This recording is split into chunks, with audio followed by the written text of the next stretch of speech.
So everybody got their outline, everybody got something the right way. Look at somebody near you. Just look at them in the face. I want you to look them right in the eye, eyeball to eyeball.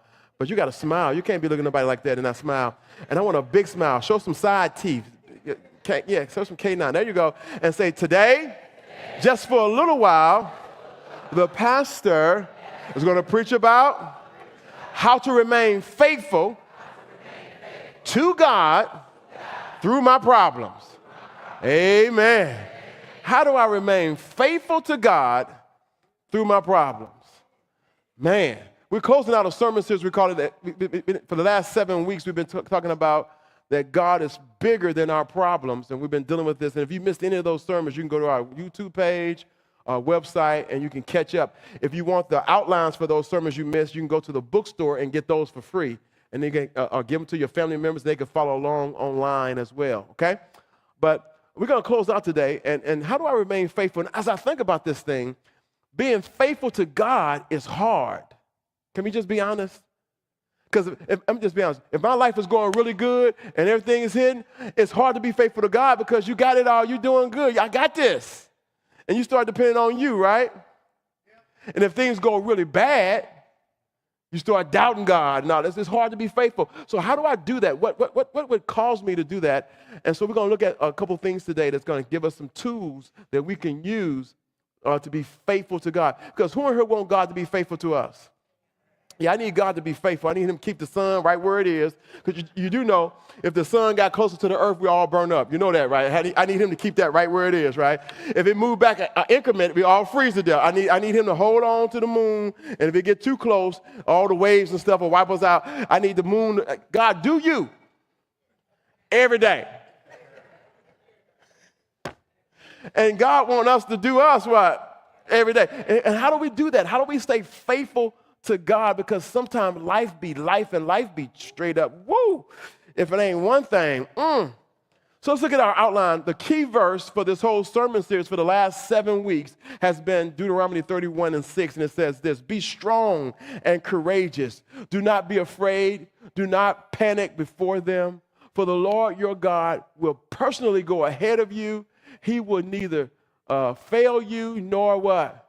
They just got through singing that song. He won't fail. He won't ever leave you.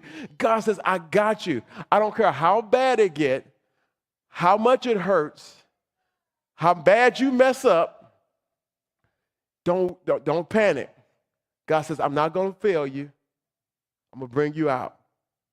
I'm not going to abandon you. I'm going to be right there with you. You know, because sometimes you do so bad, some people will leave you, right? But God says, I don't care how bad you mess up, I'm right there with you. That's good news, man. That's good news. And so the key point to today's sermon, if I had to put the whole sermon and wrap it up into one sentence, is this. Write this down. Here's the sermon in a sentence. Write this down. Key point. My faith grows stronger when I turn to God during my problems. My faith grows stronger when I turn to God during my problems. Here's what happens for some of us in the room. When we get into a financial problem, we turn to our cousin, our mama them, grandmama them, payday loan, title loan, FanDuel, Parlay, Pixie. We turn to everything but the Lord. Amen. And God says, what about me? Right? When we have relationship problems, we turn to people who got relationship problems, ask them for advice, right? God said, why not turn to me? When we turn to God, those problems that we turn to him with, God turns around and uses them to make us stronger. The whole purpose of us going through what we're going through is so that we get stronger, right? You heard me use the illustration perhaps of the eagle that's in the egg trying to hatch, and the little eaglet is struggling trying to get out the egg, the shell. And if a person came along and saw this eaglet struggling and cracked open the eggshell for him or her, the eaglet would die. Because the eagle needs to struggle to get out the shell, and it forces blood to flow through through the wings and the body, and it strengthens it. And now they're able to fly one day because they went through the struggle of coming out. See, sometimes you get into problems just so you can come out. And the process of coming out makes you stronger. And the very thing that you're trying to protect your children from, because you say, I don't want my kids to go through what I went through, but what you went through made you. You are successful because of what you went through. You are stronger. You're wiser. You're better. And we're producing some people in a generation who are weaker. I ain't going to say dumber. Less wiser.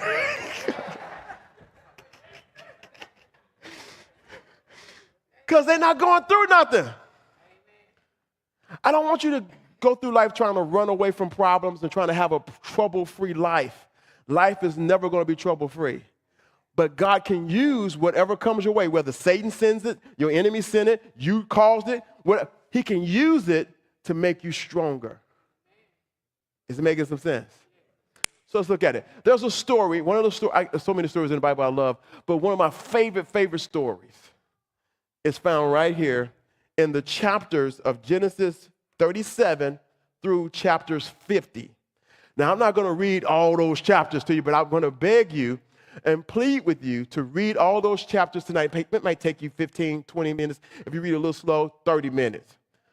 Now, some of the stuff you're going to read in those chapters are scandalous. Some of it's just straight up R-rated, okay? I'm like, woo. So for the sake of time, I'm going to summarize chapters 37 through 50 of Genesis. Are y'all with me? Okay, it all starts with this dude named Joseph. He's his daddy's favorite. Now, his daddy got 12 sons, right? But Joseph is his favorite. He gave him a special coat. And then God had given him gifts to interpret dreams. And God was just with this dude.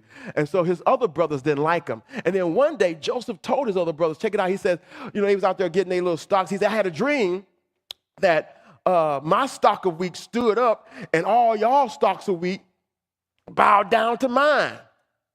They said, we ain't going to bow down to you. I'm paraphrasing. And so they got so angry with him, they plotted to kill him. This their little brother. They're going to kill him. And then at the last minute, they decided not to kill him, but to sell him into slavery. His own family betrayed him and sold him to some Egyptians as a slave. I need you to think about that. He was the favorite of his daddy, spoiled. Now he's a slave for doing nothing wrong. How would you feel? Think about it. How would you feel? Because some of y'all still mad because your sister got mama's pearls and your mama said you supposed to get the pearl and you ain't talked to her in 15 years. Come to find out the pearls ain't even real. You still tripping. She didn't sell you into slavery. She just stole the pearls. And you still mad. You don't even go to family functions if you think she going to be there. Over some pearls that weren't even real. Perhaps. She didn't sell you into slavery, but you still hold on to a grudge. But can I help you out? Joseph did not get bitter. He did not get angry. He is now he was the favorite of his father. Now he's a slave in Egypt, and they sell him to this guy named Potiphar, who's the chief of the guard for Pharaoh in Egypt. Now, he gets there. He has to work for this man, but he does such an awesome job of being a slave that this guy, Potiphar, put Joseph in charge of his entire household, everything. So he was favorite of daddy, slave, now he head of the house. But now check this out. You got to keep reading. Because Potiphar's wife saw how handsome he was, and she tried to sleep with him. She said, come on, baby, come on. And he wouldn't do it. Y'all got to read it. He said, I can't do it. He said, I can't sin against God. He said, your husband, my boss, put me in charge of everything he has except for you because you're his wife. And she just kept every day. Now, she was an Egyptian. You know she was fine. Y'all seen the pictures. Y'all know how they look. And every day she's trying to get him. Every day. Come on. Just give me a little bit. Come on. And one day she caught him in the house by herself and grabbed hold to him, was going to take him, and he just left his coat and ran. So since he had his coat, she lied and said that Hebrew you brought in our house tried to rape me and falsely accused him of rape, and the husband threw him in prison. How would you feel if somebody lied on you and got you in trouble? So, some of y'all, they lied on you on your job, and you didn't get fired or nothing, but you got rolled up and you ain't talked to them since. And you got this attitude, I wish they would say something to me. You hoping they dog die, you're hoping they back get cracked. You want them to have all flat tires one day, and ooh. They didn't put you in jail, baby. They just lied on. This man was the favorite of his father, sold him to slavery, had a house. Now he is in prison for doing nothing but right.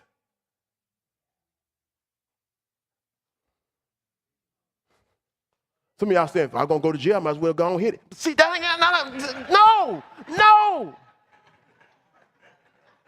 That ain't the lesson God trying to, no. So you would have been bitter, you've been mad, you'd have been vengeful. But you know what Joseph did? He got to prison. Y'all got to read it. He goes to prison, and he's such a model prisoner that the person that's over the jail put him in charge of all the jail. He get another promotion. Some of you all would have never got the first promotion because you'd have been in there being in Potiphar's house being a slave with an attitude. Some of y'all make more money than you've ever made and used to go to work every day with an attitude. But this dude has been mistreated for doing right, and he still has a positive attitude. He has such a great attitude, they put him in charge of the jail. Now, check this out. When you keep reading, it says that one day Pharaoh got mad at his cupbearer. This is the guy that takes the food and he give him his food every day. And his baker, he had a private baker. He got mad at both of them, threw both of them in jail with Joseph. They in jail. They in the same jail. They in jail. And they had a dream the same night. One had a dream that there was this three branches that had grapes on them, and he took the grapes and squares them and put them in Pharaoh's cup and handed the cup to him. The baker had a dream that he had 3 baskets on his head, and in the top basket had bread in it, and the birds were eating the bread out the basket, and they didn't know what it meant. And so Joseph told him what it meant because he could interpret dreams. He said, okay, for you, that means the 3 branches represent 3 days. And in 3 days, Pharaoh going to call you out of here and put you back in your position. With the baker, okay, the 3 baskets mean 3 days, and so in 3 days, Pharaoh gonna lift your head up off of you and hang you, and the birds gonna eat your flesh. Okay, you're gonna die. But over here, when you get out, y'all gotta read it. When you get out, remember your boy Joe.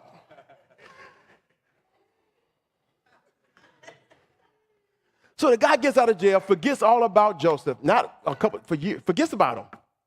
And then one day, check this out, Pharaoh has a dream that there are 7 fat cows, and they get swallowed up by 7 skinny cows.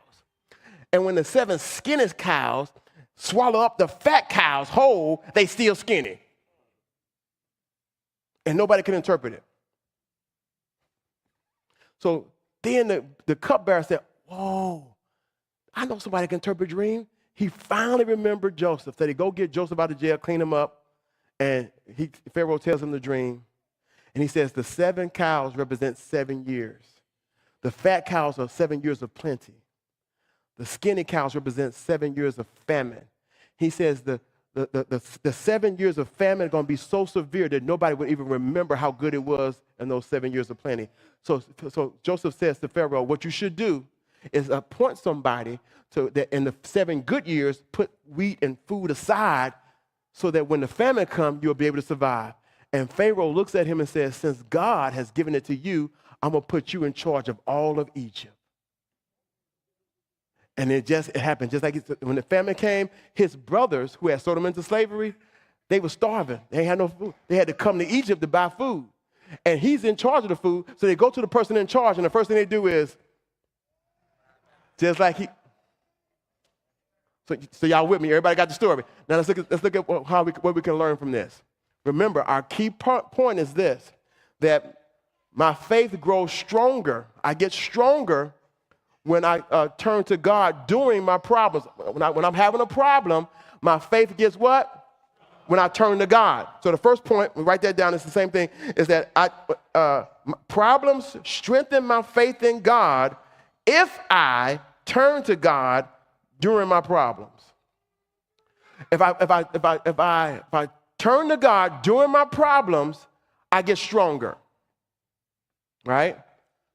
So now y'all remember the story, right? How he went through all that. He was the favorite of his dad, sold into slavery, headed the house, lied on, put in prison, promoted to the top of the prison, forgot about by his friends. Now he over all of Egypt. Y'all with me? So here's the first point. In Genesis chapter 39, in verse 20, he says this. He took Joseph and threw him into prison where the king's prisoners were held, and there he what? It ain't like he was there for 5 years. He didn't get a 5-year sentence or a 10-year. They just go in there. When them get out? You're not. Hopeless. I would have been in there so mad. I would want to just break out just so I can get her.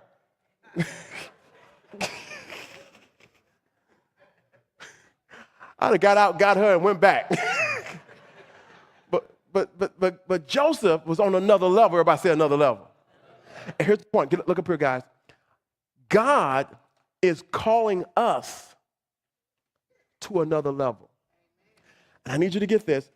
Bitterness, resentment, hatred traps you, and you cannot be promoted to your full potential. You can't get all that God has for you until you get that mess out of your life. Some of right now, you're still training your supervisors. Why are you not the supervisor? Because God said, I can't trust you on the next level because you're still petty.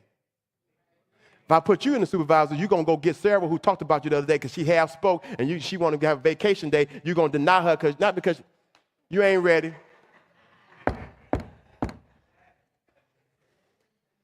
Some of y'all still hate your ex. And God said, if I promote you now, you're going to try to get them back.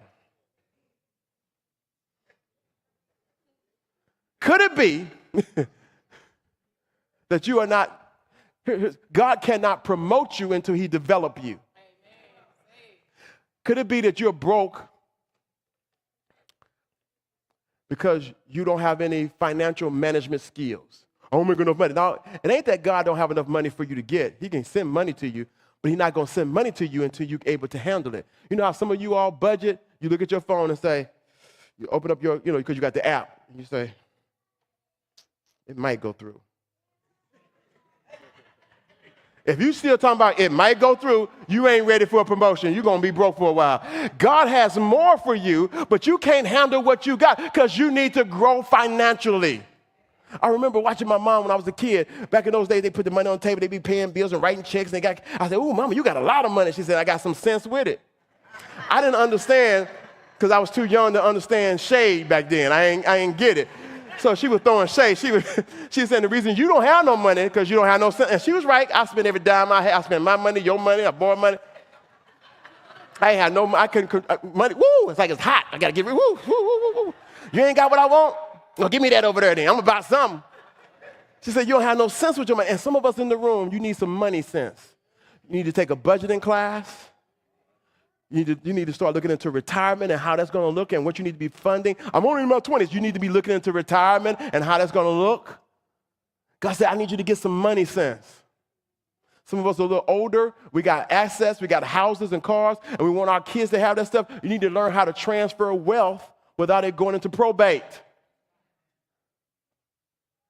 You need some what? Money sense. And some of us cannot go to the next level in life until we grow up. Everybody say grow up. Tell your neighbor, I think he's talking about you. I think he's talking about you. I don't know. I'm just saying. It sounds like he's talking about you.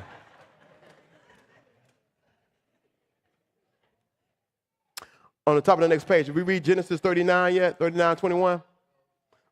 Let's look at that. He says, but the Lord was with Joseph in prison. Whoa, what? Just because you went to jail don't mean it's over. Right? And showed him his faithful love. Wow, where? Well, he's in prison. Wow. And the Lord made Joseph a favorite of the prison ward, and that meant he put him in charge of the whole prison, right? Number two, the second thing that we learned from this story, the first thing is I get stronger when I turn to God during my problems. Here's the second one. This is a little tougher one. Write this down. Problems strengthen my faith in God if I serve others when I feel stuck. See, my problems strengthen my faith if I serve others when I feel stuck. This man is in prison for an determined amount of time. He's stuck.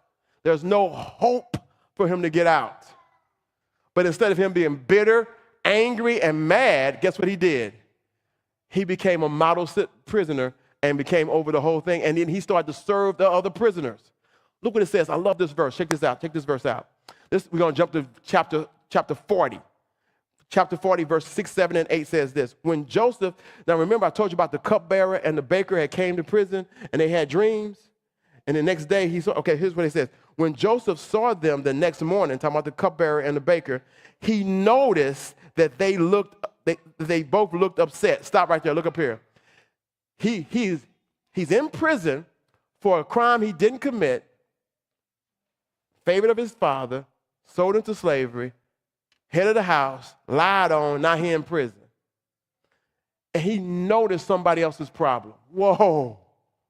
You know what we do? The average person, when we're going through something, we look at ourselves. We get very self-centered, and everything's about us. Have you ever had one of those really bad days, and you barely made it through work, and then you got stuck in traffic, and you barely made it home, and you're so tired, and you get in the room, and you just wore out. You can't do nothing else. And instead, when you walk through the door, instead of saying hi, somebody saying, hi, how you doing? They say, what we gonna eat? Anybody know what I'm talking about? They so stuck on themselves, they didn't even notice that you're having a rough day. They really don't care about your rough day. They want to know, did you go by Chick-fil-A? What you got? You didn't bring nothing? And that's how we are. When we're going through something, we're selfish, and God says, what I want to develop in us is that we are other people minded. Teenagers, the world is not just about you. It's about you, but it ain't just about you. Your mama them going through some stuff too. Your daddy them got some stuff going on in their life too. They need some sympathy. They need some. Your teacher's struggling too. The reason I'm saying this is because the reality is we selfish. Pastor, I ain't selfish. You selfish. No, Pastor, trust me. Want me to prove it to you that you're selfish? Okay, I'm going to prove it. You selfish. I'm going to prove it. In the room, if I got back here and I took a picture of the audience, click up, and I gave you the phone, the first person you're going to look at is yourself. And if you look good, that's a good picture. Go on, post that one, Pastor. Go on, post that. You don't care if somebody had their eye closed. You don't care. As long as you look good. But if I show you the picture and somebody got half of your face back, no, Pastor, we got to do that again. No, everybody come back. We got to do that one again. Don't post that one, Pat. Don't post. Because you don't care about nobody else but how you, because you what? Your selfish self. And sometimes selfishness is a hindrance to my promotion.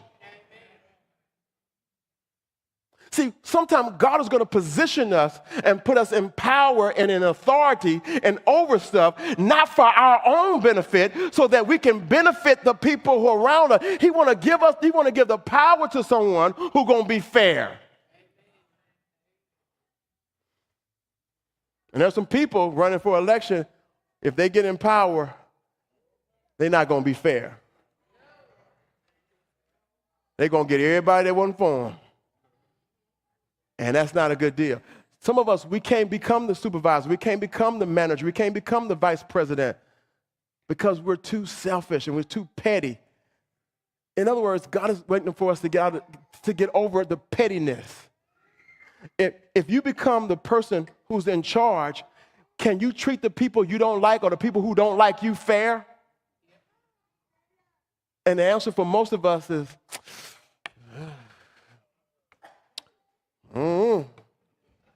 Some of y'all got that attitude, it ain't no fun when the rabbit get the gun.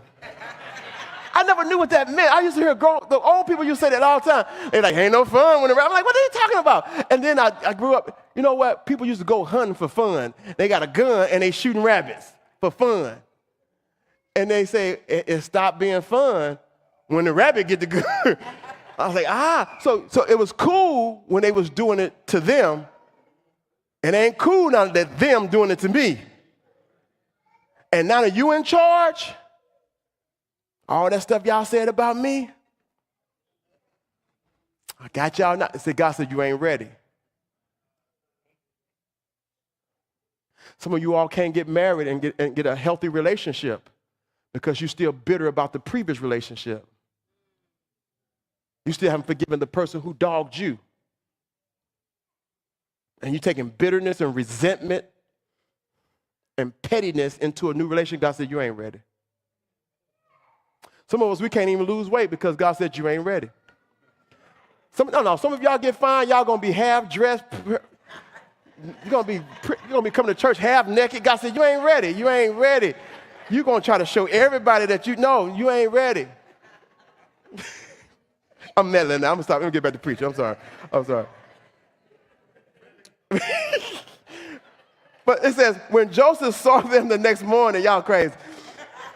It said he noticed that they both looked upset. It says, why do you look so worried today? He asked. And they replied, we both had dreams last night, but no one could tell us what they meant. Interpreting dreams is God's business, Joseph replied. Go ahead, tell me your dreams. So they tell him, and he interprets them, and they come true, right? And here's the deal. He helped them. Everybody say he helped them. And but he still was struggling. See, some of us, when I get on my feet, then I'm going to help somebody. And here's the problem. You ain't never on your feet. Can I tell you, if somebody says to you, when I hit the lottery, I'm gonna do this for you. If they ain't doing nothing for you now, they ain't going to do nothing when they hit the lottery. I'm telling you that now.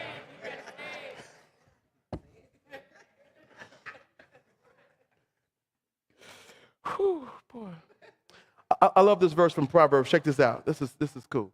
Proverbs 11:25. This is the New Living Translation. Check it out. It says this. The generous will prosper. The generous will what? Prosper. Those who give freely, they're going to prosper.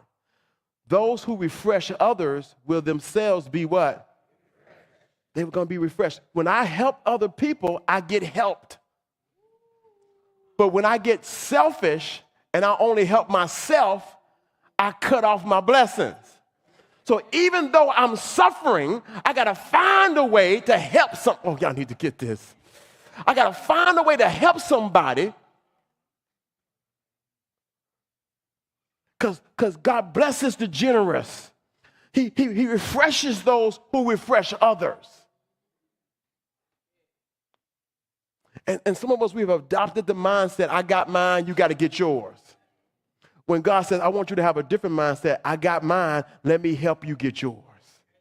God has put me in a position, God wants you to think like this, I'm in this position not just for my own benefit, but now I can use my power, my influence to help somebody else get through to the door. But you know there's some people in this world that when they get on the top, they want to keep everybody else down because they don't want, they insecure. And God said, I need you to grow out of that. I got so much more in store for you. Not just when you get to heaven, I'm talking about right now on earth. Your whole life can be transformed if we grow up. Turn your neighbor and say, I think he's talking about me this time. I think he's talking about me.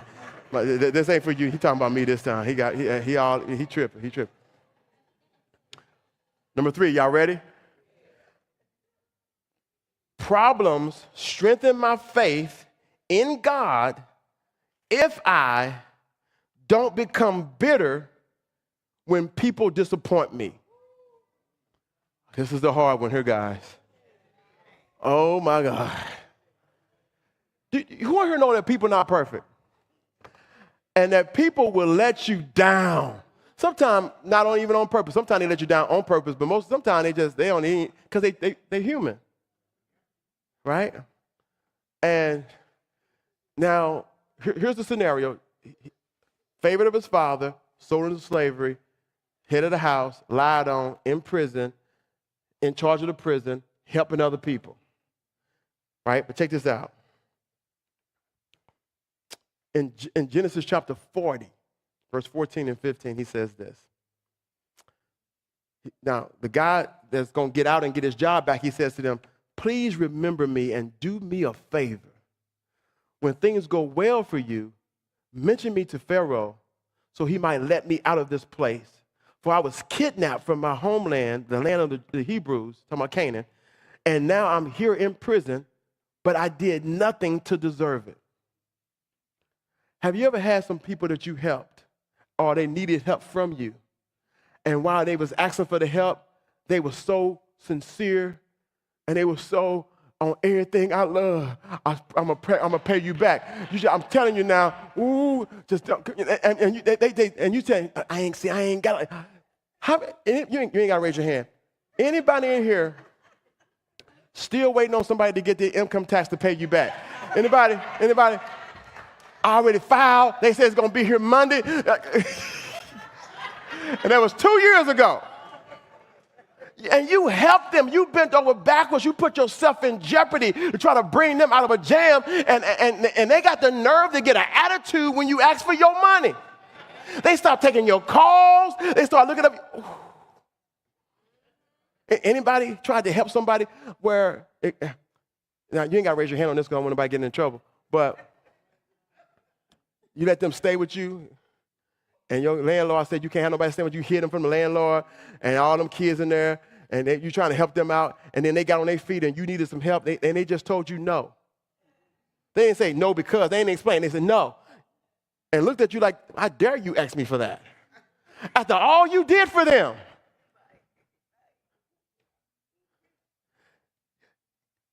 They make you want to choke somebody out. I mean, no, y'all Christians. But you know what I'm saying? Really? You going to, me? Joseph, in the midst of his sorrow, his depressing situation, his hardship, his falsely accused, hopeless situation, notices somebody else's problem and then helps them. And then they get out. The Bible says in Genesis 40, verse 23, the chief cupbearer, however, did not remember Joseph, but forgot him. Can you imagine how Joseph felt? When he saw on day 3, the cupbearer got out of jail and went back to his post. He said, oh yeah, he out this morning, I'll be out tonight. He started packing his little stuff.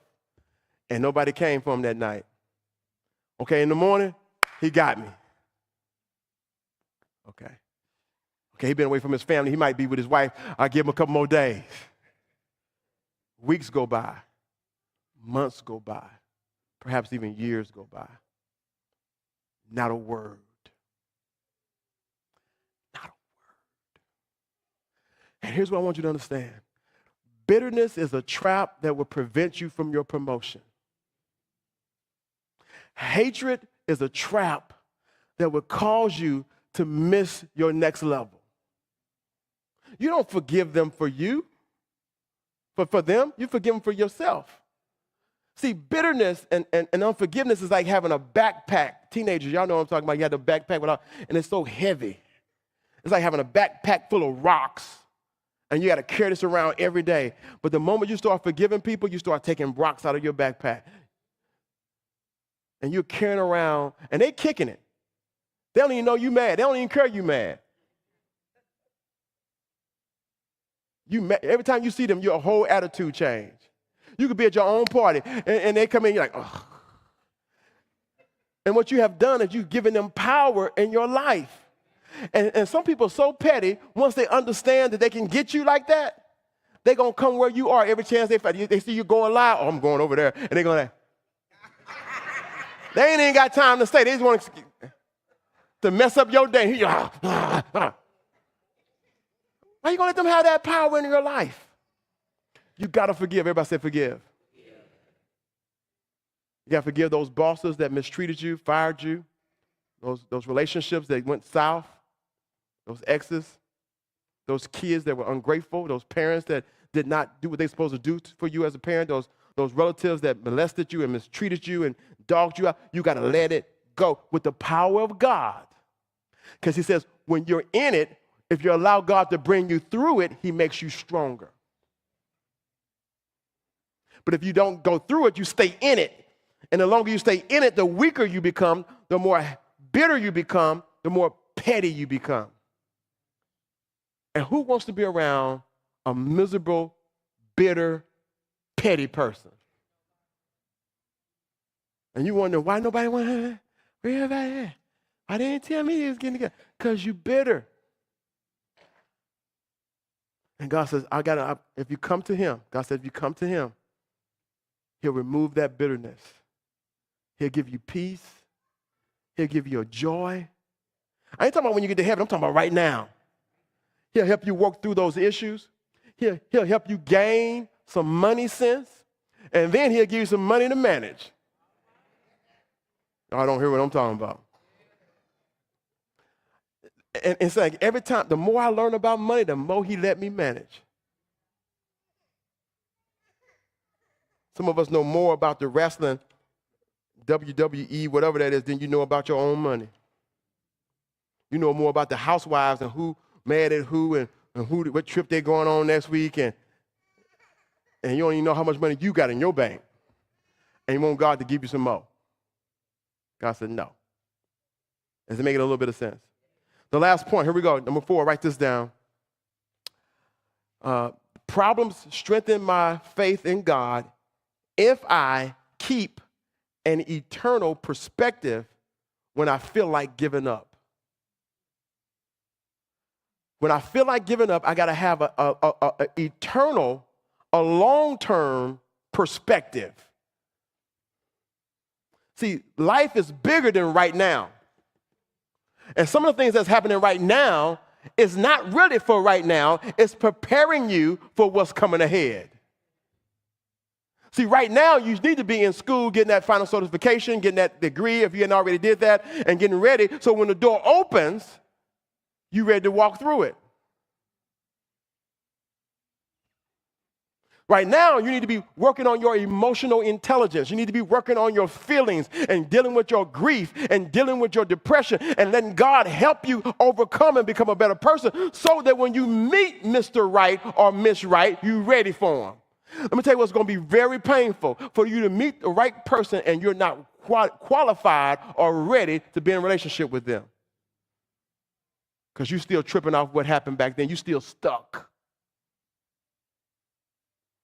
He said, I want you to have it's bigger than this, guys.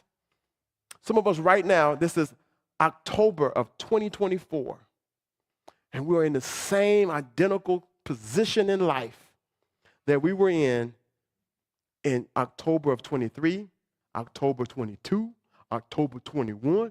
Everybody want to blame everything on the pandemic. Y'all was in that on October 18, October 15, October 10.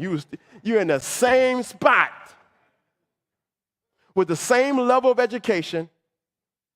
By now, you could have 2 doctorates.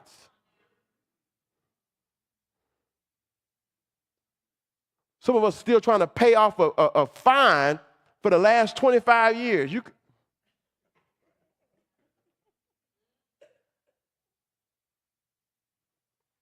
Oh, I wish I was, man. Here's our memory verse. Check this out. This is a familiar passage, but I gave it to you in a different translation. This is the Living Bible paraphrase, okay? And it says this. This is Hebrews 11:1. Y'all know this verse, but here's what it says in the paraphrase. What is faith? It is the confident assurance that something we want is going to happen. It is the certainty that what we hope for is waiting for us, even though we cannot see it up ahead. Y'all got that? He says, it's this confidence that I know God's going to make it happen. I don't know how he's going to do it. I don't know when he's going to, but I know he's going to do it. And it's that assurance, right, that I know that what I'm wanting is out there. I just can't see it yet. God got it. That's what faith is knowing that.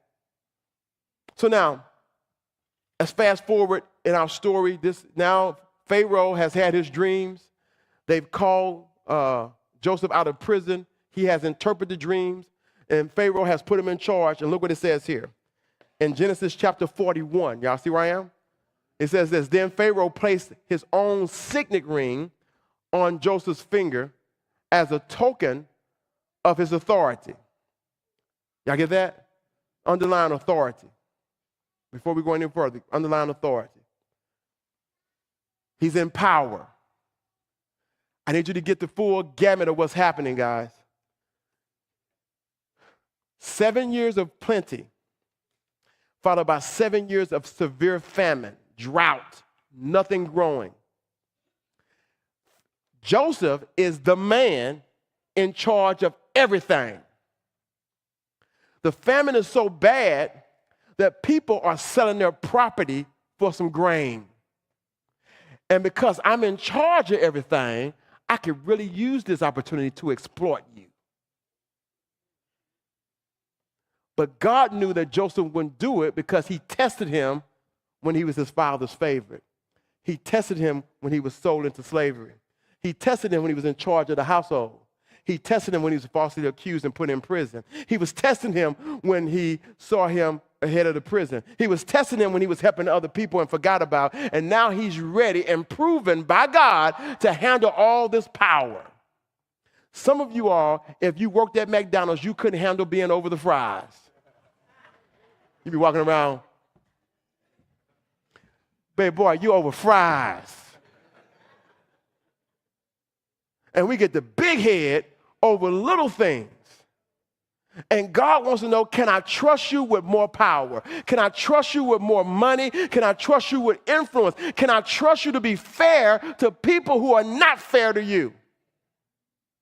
Because when he put that ring on the finger, the first thing I'd have did, been like, look here, baby girl, that lied on me, come on up here.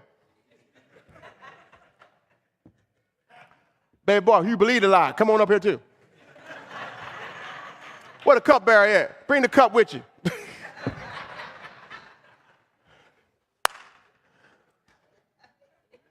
You can't, see, there's some levels you're not going to get to because the power is too much for your character. God is not going to bless you above what your character can handle. And some of us, the problem is you're gifted beyond your character development. You are good at your job, and there's nobody can compete with you. You are smart, you're on top of your thing, but your attitude is jacked up. And the people that work with you can't stand you, but they can't afford to fire you because you're so good at what you do. And you could be so much further if you could grow inwardly, spiritually. Some of us still trying to sneak around with people we're not married with. God said, grow up. Some of us still trying to put people on our taxes that we don't even know these kids. God says, grow up. Come on, man. This is 2024, about to be 2025. And we still playing the same dumb games that haven't got in your head yet. Could it be that God is waiting for you to deal with your grief, deal with your anger, deal with your bitterness so he can promote you to another level? See, because if I have not forgiven you, when I ever get in power,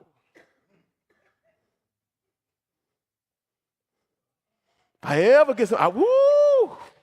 Better not let me come up. You better not let me come up. Is that making some sense? Now, here's the trip.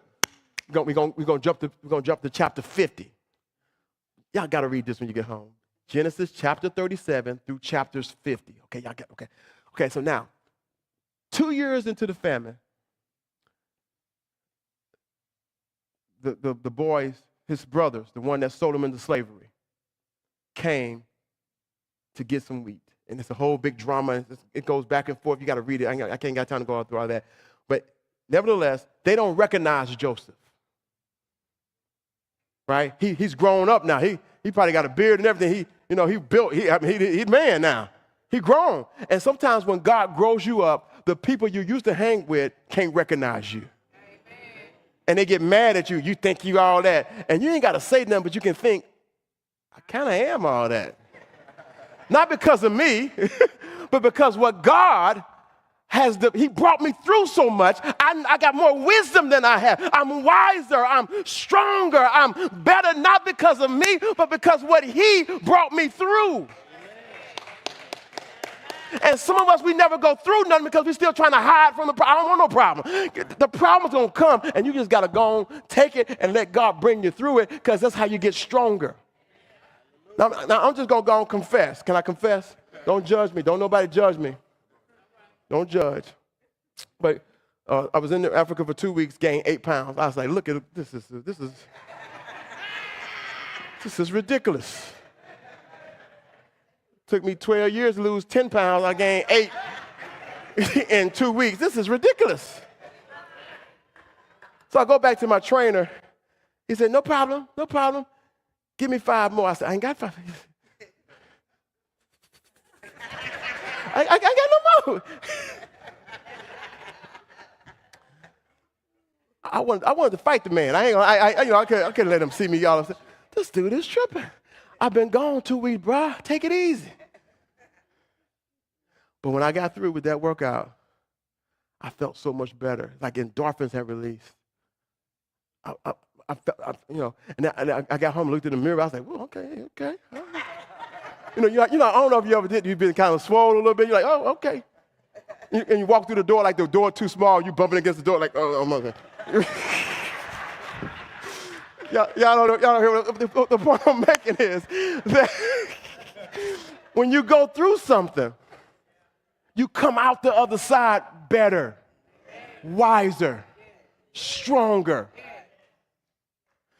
Parents, your kids are going to get better, wiser, stronger if they ever get a chance to go through the mess they got themselves in.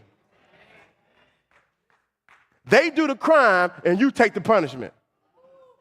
And they're going to get weaker, less wiser. I'm trying not to say stupid. I'm trying not to say that. And worse. And Lord forbid if something happened to you, what they going to do? Because they have not been prepared. I don't want my kids to go through what I went through. Baby girl, what you went through made you who you are. You on top right now. You're doing better than you've ever did before because of what you went through. And if I had to do it all over again, I would not take anything from my struggle. The struggles I've had developed me into the person I am. I wouldn't wish asthma on nobody, but asthma taught me how to pray. Because there's a many nights I thought I was leaving this joint. I was like, oh, Lord, gee, please, Lord, have me. I was in there praying. At 5, 6 years old, I was praying like an old deacon. You thought I was 76 up in there. And Lord. But if it had not been for the asthma,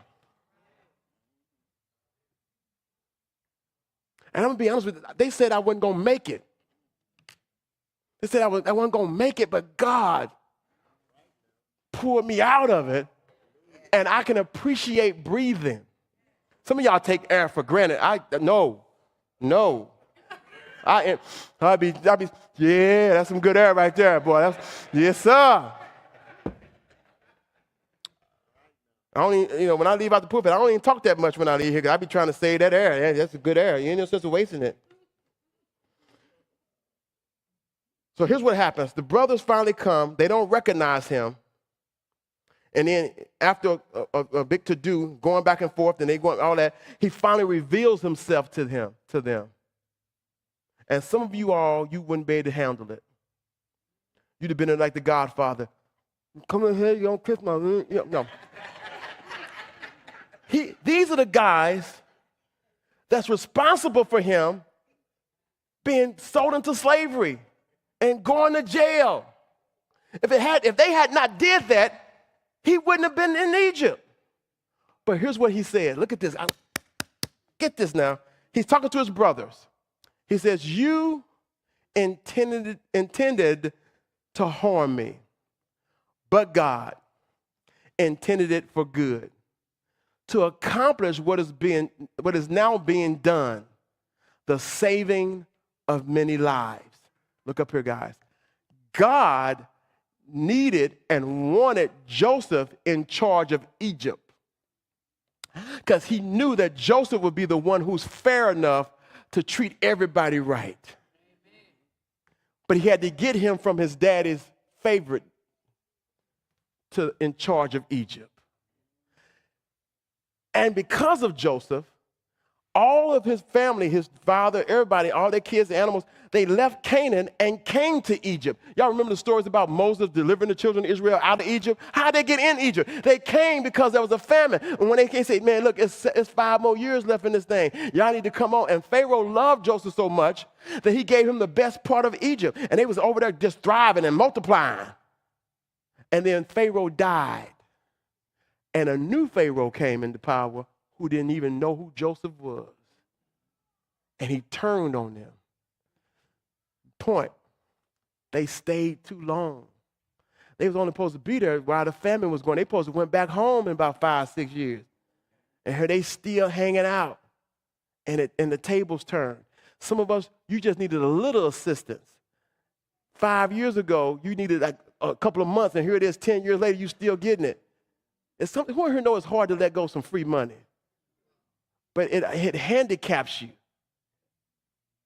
Sometimes you can stay too long in a position, on a job. Some of us needed to leave a job, and we wouldn't leave, so God had to shut the whole plant down.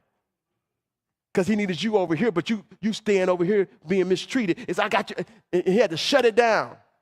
Some of you are in the wrong relationship. And God said, I got somebody for you, but you still tripping. So he had to let somebody break your heart. And he says that heartbreak was not to destroy you, but to free you so I can give you what I got for you. But he can't give you what he got for you until you get over the bitterness, the anger, the hurt, the grief, the depression, and the pettiness so he can give you what he got for you. It's time for us to grow up. We're going to leave this year on a momentum of growth, and we're going to hit the new year, not starting, we're going to already be rolling. Is that making some sense? The last feeling is this, write this down. Don't give up on God during my problems. I don't give up on God during my problems. Sometimes it get rough, y'all. Sometimes you get tired. And sometimes you get tired of being tired. And sometimes you just wake up and say, if somebody say one more thing.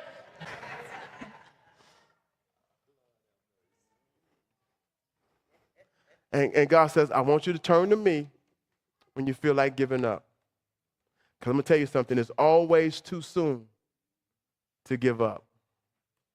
If you're thinking about suicide, it's too soon to give up. Suicide is a permanent solution to a temporary problem. And I'll say this, some of us, if you got suicidal thoughts, it might not be that you're that depressed. It could be that some of the medication you're taking is causing some suicidal tendencies. I'll just say this to you, and I'm going to move on, because I'm not a psychologist or nothing like that, but I'm going to say this. When I watch TV, if I choose to watch a commercial, I usually flip the channels, but if I watch the commercial, they always bring up some of this medicine. And they have these people having fun and all this kind of stuff. And while they having all this fun, they saying stuff like, could cause suicidal tendencies and death. You don't even hear that. So what I do is I close my eyes and I start counting all the symptoms, all the side effects.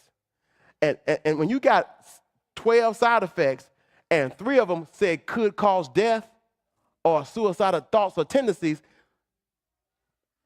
I said, what? I had to bag up I had to bag up the TV to see what it's supposed to fix. It's supposed to fix depression.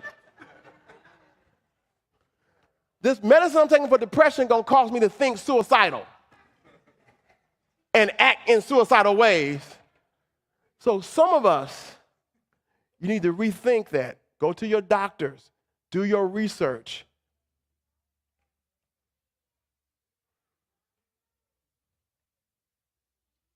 Now, here's what I want to do. Just want everybody to look up here just real quick. I want you to just imagine that this hand is God and that this hand is all of mankind.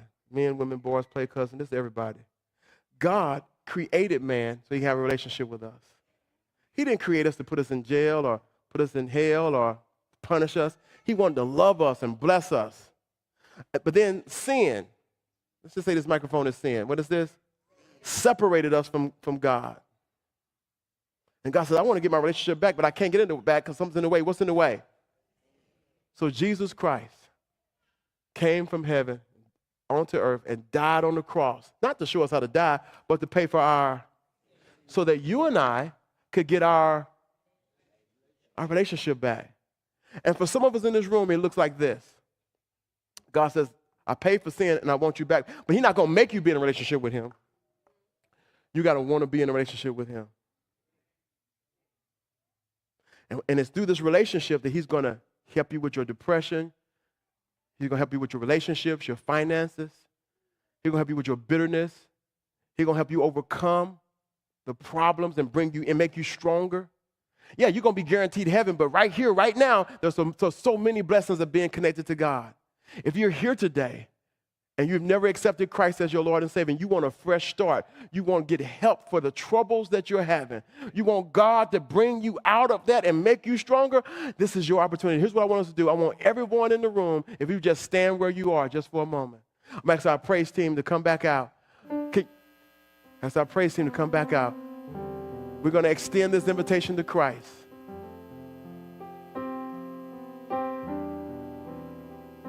Our altar workers will come up front. Just in case there's somebody here today that you want to receive Christ in your life. This is your chance. We're not going to ask you any questions in front of everybody. We're going to take you to the side and give you the next steps. But this is the chance for you to get that fresh start that you want just by coming forward.